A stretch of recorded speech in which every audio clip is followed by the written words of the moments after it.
Artificial intelligence videos and why you shouldn't trust them to be accurate.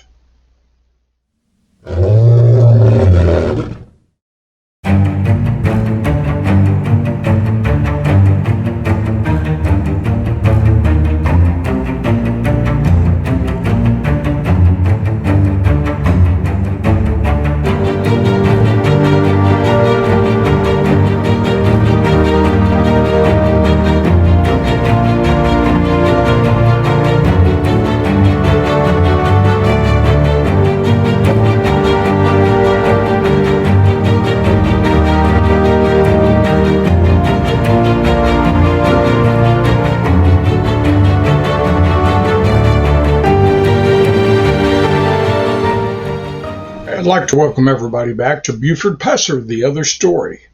Now, I call it The Other Story because there is nothing else out there that I am aware of that is anything similar to what I do. And this is also the channel where myths come to die and truth walks tall. Now, having said that, I didn't plan on making this particular video for this installment. However, after watching Forgotten History with Colin Heaton, I decided it was time to do so because I was mentioned in that particular episode about Buford Pusser and his legend. And what they were saying on there was bizarre. It was nothing like the real story. All they did was regurgitate everything that people in the past have stated about Buford and his legend. When you rely on artificial intelligence to make a video, you lose a lot of valuable information because basically it's a computer program. It goes out there, picks information that it believes that you want in a video, and that's what it puts out. Garbage in, garbage out. And that's what happened with the video that Colin Heaton did. It got so much wrong. Now, I want you to stick with me to the end because you need to see how impactful this can be on a public trying to learn about the real story of Buford Pusser. Colin Heaton's video about Buford Pusser that was shown on Forgotten History is a prime example of why artificial intelligence videos are so bad. They indicated at the beginning of the program, well, they went over all the things that everyone else does. How Buford was a high school athlete, a standout, which is true, and how he joined the Marine Corps. Well, he went to boot camp, and they did admit that he only made it through part of boot camp and then he was discharged, but yet they continued to refer to him as a Marine when it's my understanding that if you didn't graduate in boot camp, you didn't become a Marine. You were considered a recruit. Also, they talked about how he went to Chicago, which is true, and how he met Pauline. They got married. And they also claimed she had 2 kids. Now we know it was actually 3, that she gave one up for adoption, that being Karen Felicia. And other members of the family adopted Karen Felicia, who was both physically and mentally challenged. Beyond that, they said that Buford adopted both Diane and Mike, which isn't true. He didn't adopt them. They were always his stepchildren.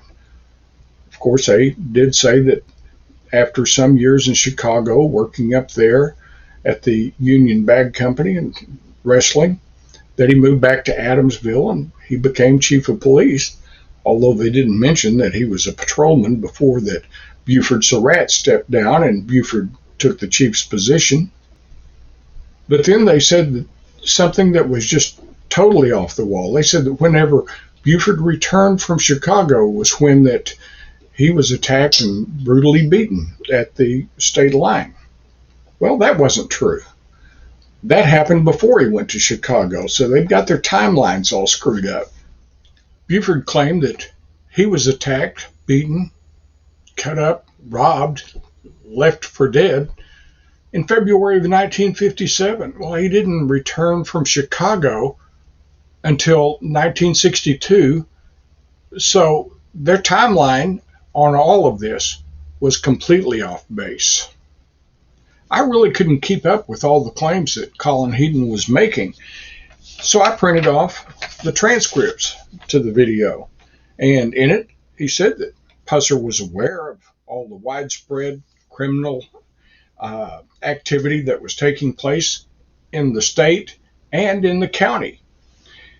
And it said where moonshining, illegal gambling, extortion, robbery, prostitution were rampant, that murders went unsolved, and there were no real arrests, and that sentences didn't happen or were rather light.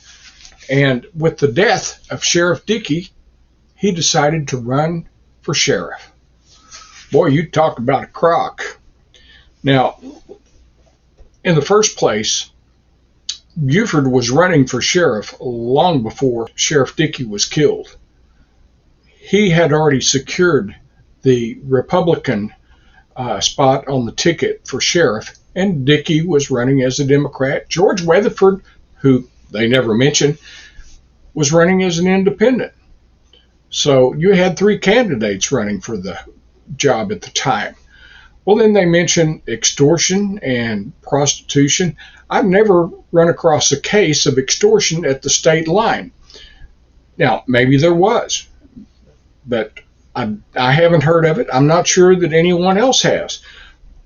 The statement that there was lots of prostitution at the state line, well, that's a little bizarre, because the FBI reports indicate that if a prostitute happened to be needed, that they would have to contact the El Rey or the Nightfall down in Corinth and have a prostitute sent up by taxi.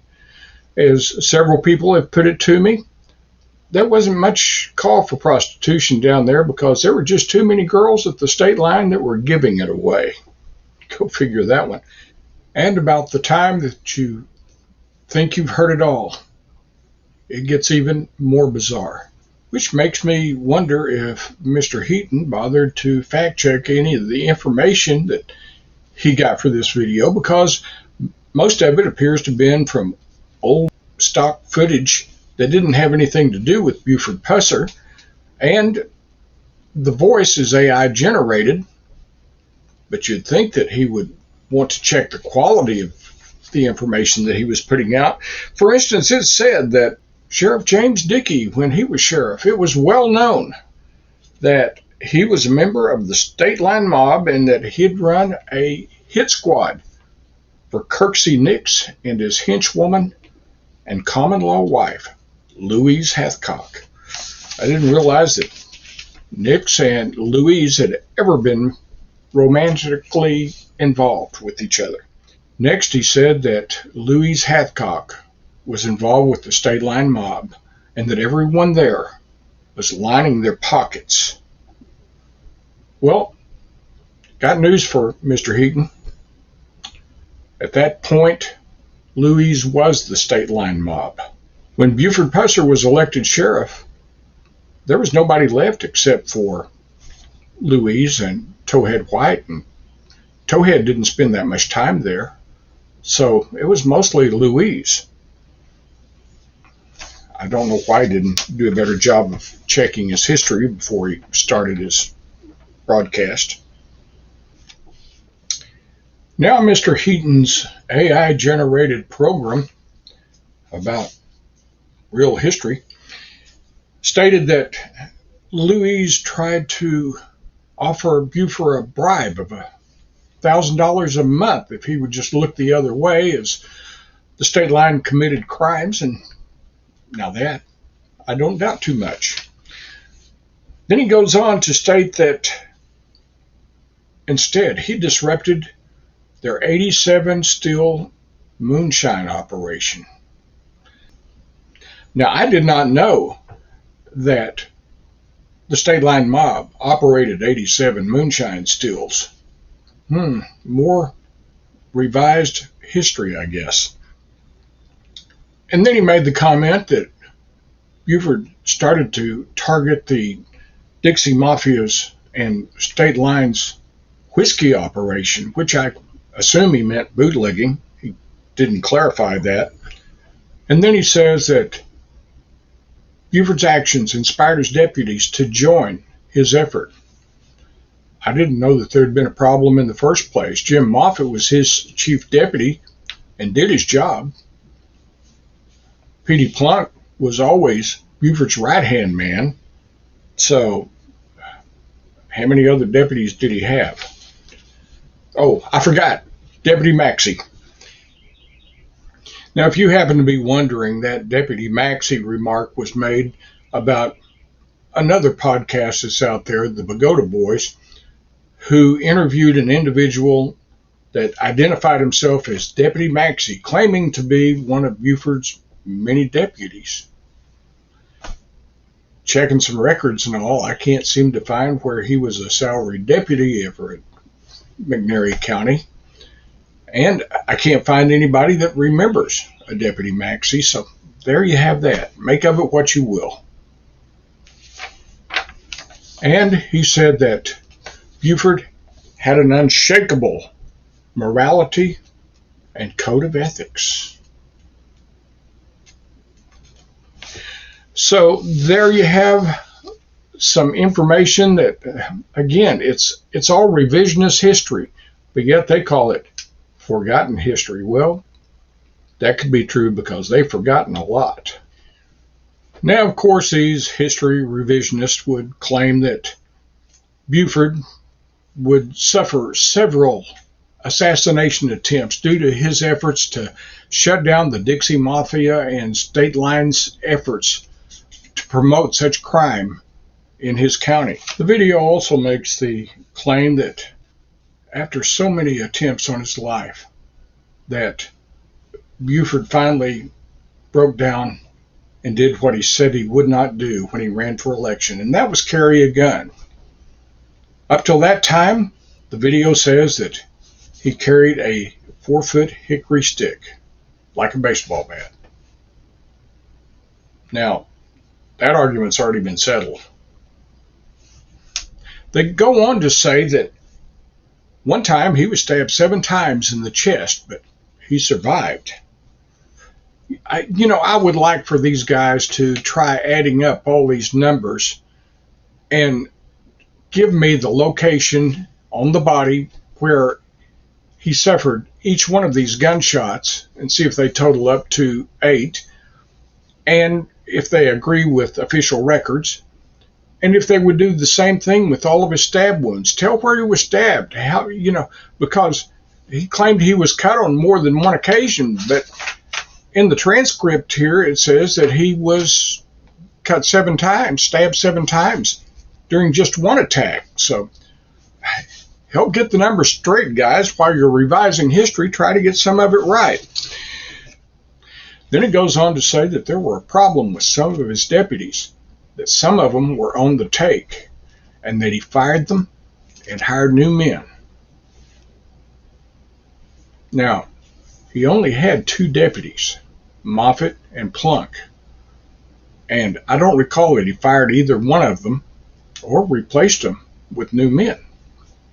They were with him almost from beginning till end, although Jim Moffitt did quit twice because of things he possibly witnessed that Buford was into. Now the video goes on to state that the Dixie Mafia moonshiners were after Buford because he had crippled their moonshining operation. I'm not sure that the Dixie Mafia had such a organization that had 87 stills in McNairy County. No record of that whatsoever. Next, the AI-generated voice on Forgotten History told all about the alleged attempted murder of Buford Pusser at the Shamrock on February 1st, 1966. In it, the voice claimed that Louise Hathcock lured Buford to the Shamrock with a false robbery complaint so she could kill him. I understood that it was the Vogels from Illinois that called in the complaint, that he was responding to that Buford wasn't lured there by Louise, but why mess up a really good story with a lot of facts? They described the Shamrock as being, a place where that gambling, prostitution, everything else took place, and that it was a warehouse for illegal liquor, which was loaded into vehicles and distributed. Wait a second, it was a small motel. Don't recall the warehouse being there, but, that's the Pusser legend. Of course, the video explains that as Buford and a deputy arrived at the motel and walked in, that Louise pulled a gun, fired a shot at Buford, went over his head, and he returned fire and killed her. Of course, they never mentioned the autopsy report that showed that she was shot in the back twice and that there were no witnesses to the shooting. Of course, this video reveals something else I didn't know. That Pusser believed that it was actually Kirksey Nix who had ordered his assassination from his prison cell. Now, P.D. Plunk would say that Louise was as vicious as Al Capone, and that she ran her own assassination squad along with Nix. Of course, this thought-provoking video from Forgotten History was out to set us straight on a number of things, that this wasn't the only time that there would be an attempt against Pusser's life.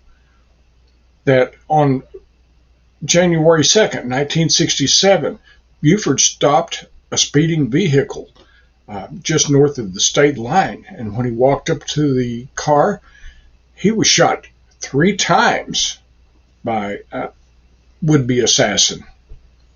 Now, I guess I'm confused because I was always told it was 4 times, and that came from Buford himself because he said he got hit in the forearm, he also got grazed across the abdomen, and he took 2 shots to his left cheek. Maybe Buford got it wrong and only Forgotten History has got it straight.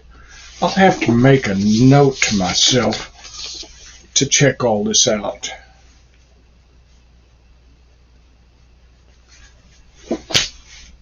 Be sure and subscribe and hit that bell so that you'll get notifications of new videos when they're released.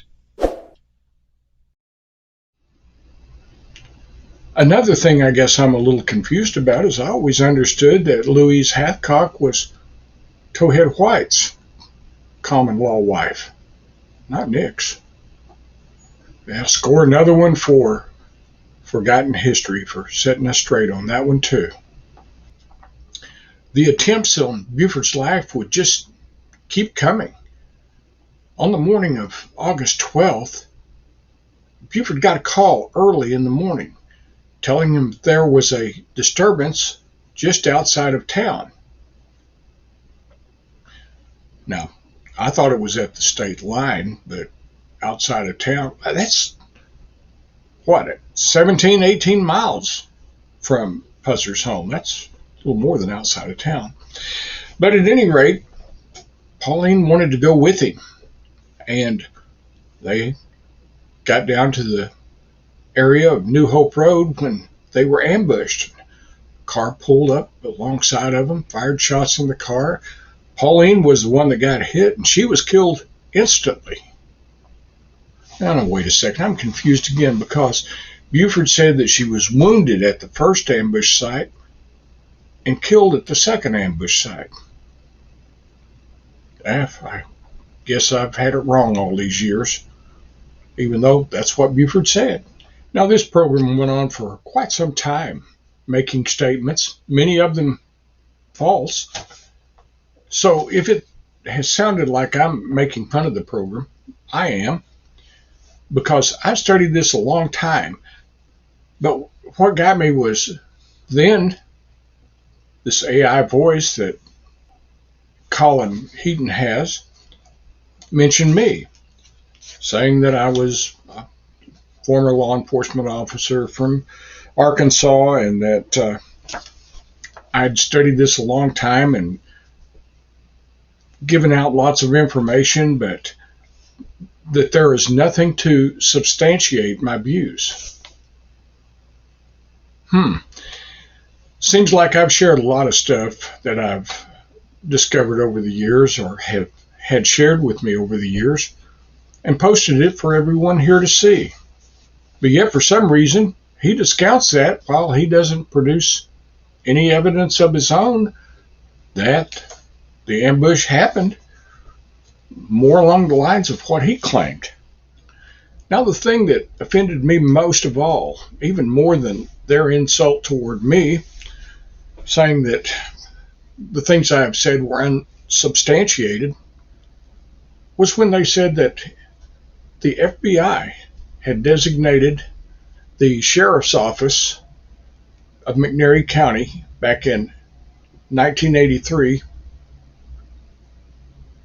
as a criminal enterprise. I have never heard that before, and I can't find anyone who has. The thing that really bothered me about it is that was when Robert Lee was sheriff, and he was a man of high integrity. He had been a Tennessee highway patrolman. He had been an agent with the Tennessee Bureau of Investigation, and upon his death, they even renamed the McNairy County Justice Center after him. Talk about not getting your facts straight. Now, I'm sure that when people learn this, it's going to offend a lot of people around McNairy County because they seem to think very, very highly of Sheriff Lee. I guess what I'm trying to say, folks, is that you see more and more of these videos coming out on YouTube, TikTok, wherever, and they're all the same. They just regurgitate what the previous video has done. They just do it in a little bit of a different way, and none of them make any sense. And that's the reason why I call this the other story. It's because I have looked for information, things that I can share, documents, photographs, newspaper clippings, FBI reports, TBI correspondence that you people can see. But yet, I've got it wrong and he's got it right.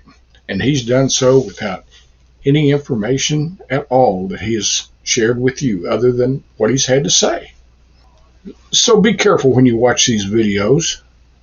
Ask yourself, can what they're saying be true? I mean, after all, he did mention that the TBI has exhumed Pauline's body. Now, you have to wonder, why would they do that? There has to be a reason for it. They don't just go around digging up graves of homicide victims just for the fun of it. And a lot of people have questioned why that they would go to such expense, to look into a cold case like this that is about 57 years old now. Well, they were funded through a grant. It didn't come out of their regular operating budget like a lot of people will tell you. They sought a grant, they got one, and it was to work cold cases and Pauline's specifically. Now, you have to know that there's something about Buford's story that the TBI isn't buying either. So now it's in the hands of Mark Davidson. We're waiting to hear. See what he has to say after he's had the opportunity now to review their report. And why he hasn't spoke on it at this point, I can't tell you. I don't know. But I can tell you there's a lot of information out there that I have not shared just yet. I plan to very shortly, but I'm waiting on Davidson. I thought I would point out that a lot of these YouTubers that are out there, the creators that are doing all this, I have no idea why they're not trying to tell the accurate story, why that they're not digging for facts. Don't know. I guess I was always trained that that's what you look for. You look for valid information, things that can that are documented one way or the other, evidence. But I take a lot of flack. Forgotten history is just one more of them, and like I say, maybe they ought to rename their program as Revisionist History. That would be a good title for them, the way that this one came out. If you've enjoyed this video, I would encourage you to go back and watch the previous videos that we've done, because they cover such a wide range of subject matter about the Pusser legend. But I'll get off here for now. Listen, if you like the content that you get, if you want to see the proof, if you enjoy these videos that I'm trying to get to you to make you more informed about what all that story really was about, please subscribe. And I would ask that you share the heck out of these with your friends, your neighbors, relatives, anybody that's interested in the Pusser legend, because that's all it is it's a legend. It's not a true story, not as Hollywood has told it. So for now, I'll get off here, and I'll close as I always do by saying, truth has no agenda. And thanks for watching.